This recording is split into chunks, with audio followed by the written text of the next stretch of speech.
Welcome to That's a Wrap, a podcast from Voltage Live that breaks down the repetitive nature of the holiday romance movie genre to tell you what's worth watching for the holiday season. My name is Jen, and my mom, a resident holiday movie expert, joins me on the couch for commentary. Say hi, Mom. Hi. Although these movies have been out for over a year, a spoiler warning is still in effect. We're about to break down for you a holiday romance which came out in 1999 and will set you back about an hour and 31 minutes. You can pause this now and come back after you've watched the movie or just listen to our breakdown. Do what you want. I'm not your mom. But I am. So this is from 1999, so it's as old as me. Yes. And so chances are good that I may have watched this. Maybe. But it was 24 years ago. What? Ugh. Should we redo this? Finish your preamble. Hi, I'm Dad. I don't watch any of these movies. You better be listening to this podcast then. I don't watch any of these movies because Hallmark is evil. They're not all Hallmark movies. But they have the same 3 plots. No, we've been varying it up. 6 plots, but... Yeah, I mean, sometimes there's the restaurant and sometimes there's the bakery. Sometimes there's the inn. Today it's a school. Yes. So this stars Naomi, Judd, and Gerald McRaney. And you can watch this on Freevee for free with ads. And the synopsis of the movie is a staid school administrator comes to town to save his school from closing and ends up falling in love with the charming music teacher.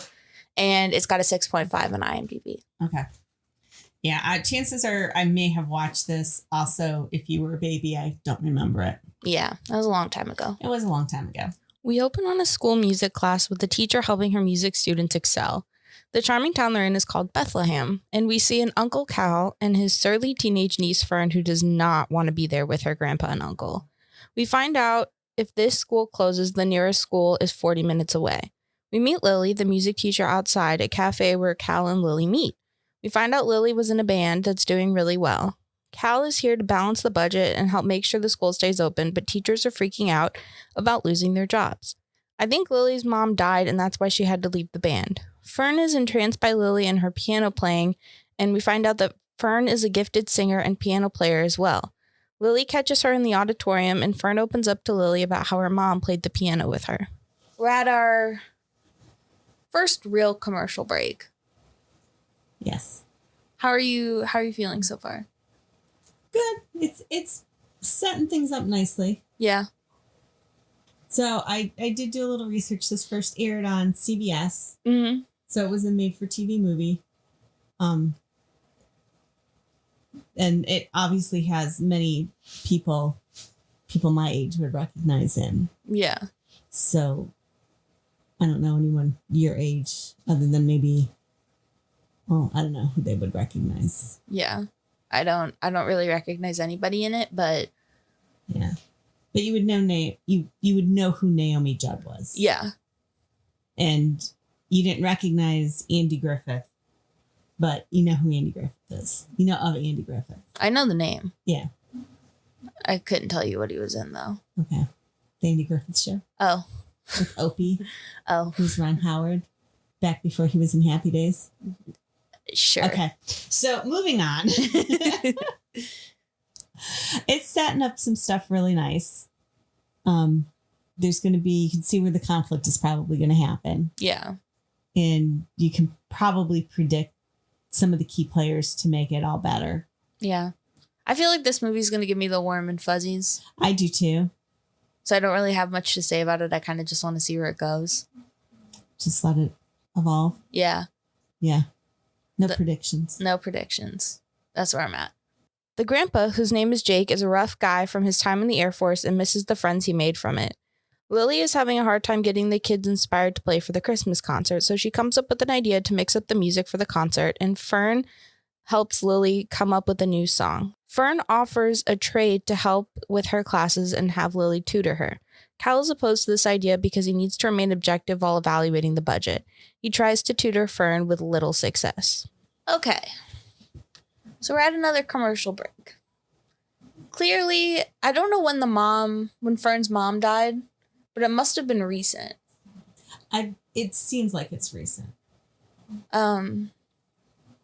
Because she is just having a rough time. a rough go of it all around. And there's no stability because she's living with the uncle, and the uncle moves around a lot. Yeah. And he tries to tutor her, but that's not working. Now, sometimes she needs someone from the outside to tutor you. Yeah. Been there. Done that. Yep. Sometimes you just need a little help, and that's okay. Yep.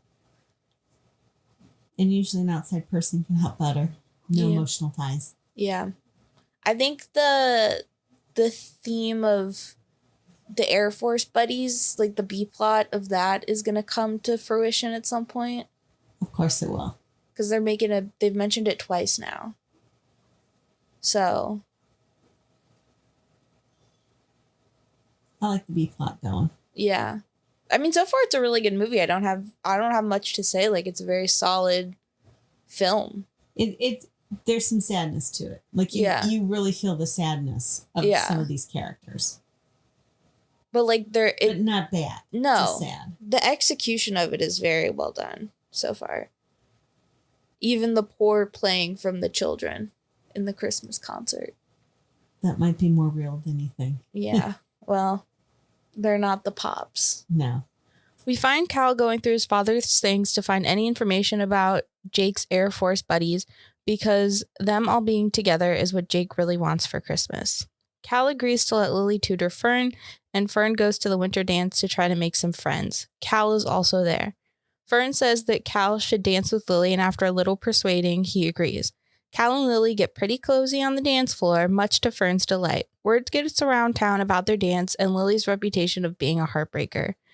Fern and Lily work on the song together while Fern's grades are improving. Cal and Lily talk about their dance and he admits his feelings to her, although he can't act on them as it would be unprofessional. Cal comes up with an idea to surprise Jake by going to Louisville to go on his old-time radio show and try to reach his friends. He needs an excuse, so he asks Lily to go with him, and Cal's boss shows up to spur him along, and she accuses him of getting personally involved, which he denies like a liar. It's now time for their date. Cal and Lily are opening up to each other about their past and what led them to get to where they are now. They make it to the radio station where Cal gets interviewed about Jake, and Lily has heart eyes galore for Cal. Lily and Cal return to Bethlehem, and they smooch on her porch. Cal is now in a dilemma. He's cutting Lily's music program, and Lily, rightfully so, is upset with Cal, and Fern overhears their fight. Suddenly, there's a flash mob at a gas station and by an a cappella group for some reason, and I think it's to protest the firing of Lily. The whole town knows Lily has been fired because Fern told her friend. Fern is upset with Cal and shows him what Lily and the music program have done for her. With all this going on, Jake's Air Force buddies are being found and are coming for Christmas. As Lily's taking a final look around her classroom, it starts to snow, which hasn't happened at all in this movie. Just before the concert, Lily thanks her students and everyone is crying. Lily gets a standing ovation before the show even starts. Cal introduces her and surprises her with a new music fund, which was help started by her old band. The fund keeps the music program going for another couple years so they can figure out how to keep it permanently. Lily kisses Cal again in front of everybody, and the concert goes off without a hitch, with Lily and Fern performing the song they wrote together. We find out that Cal and Fern are going to stay in Bethlehem, and Cal will be taking over social studies from a teacher who is retiring. The concert is over, and roll credits. Okay. So the movie's over. We didn't really have much to say. No, there's definitely not much to complain about, if anything. No. It's a pretty solid movie. Yeah.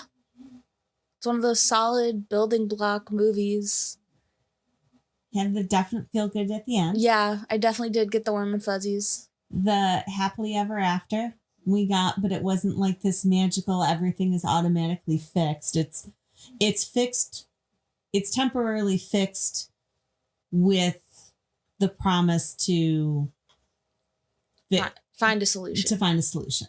So like it was a temporary fix, but not like this magical mystery solution that came out of nowhere. Yeah. Letterbox comments for this movie. Jonah gave it 3 stars. For a forgotten made-for-TV movie, this is really cute. I liked it. And Annabeth gave it 3.5 stars. Was expecting nothing really good, but this was actually a pretty sweet movie. Yes. I fully agree with that sentiment. I do too. It's a solid movie. I would recommend it. really holds up. Yeah, it's not really that dated, other than the fact that, you know, they talk about the internet. Like, Yeah. it's a new thing, which it kind of was. You know, Y2K hadn't hit them yet. Not quite yet. But yeah, I think overall it was a solid film. I didn't have much to say about it. I really liked it. I was really just absorbed by it. Yeah, you really did kind of pay attention to it. Yeah, you didn't drift. Yeah, this one held my attention, which was very hard to do. Okay, so the question is, do you think they make it? They live happily ever after? You know what? I think so. His dad, yes. His dad does. Yeah. I think they do. I think they, you know, there wasn't any magical revelation of, you know, like some of them. So yeah. It's really about him coming home and finding himself without like this big finding himself, I guess you can say. So I think they do. I think they progress into truly dating and get to wherever they're gonna get to and just stay there. Yeah, I think they'll succeed. Especially because she has such a good relationship with Fern. Yeah, and you know, brought her out of her shell, and I think she did that with Cal as well. Yes. So I don't know. They seem good for each other. They are. What would you rate this? I'm gonna give this a 4. I'm gonna give this a 4 too. Yeah. It's very solid. I would definitely watch this again if it was ever on. It's on DVD, but yeah. But yeah, I would definitely watch it again. Well, thank you for joining us for this episode of That's a Wrap. You can keep up to date with the show on Instagram by following Voltage Live at @voltage_live, or by checking out the blogs tab on www.voltagelive.com, and we will see you in the next episode. Bye-bye.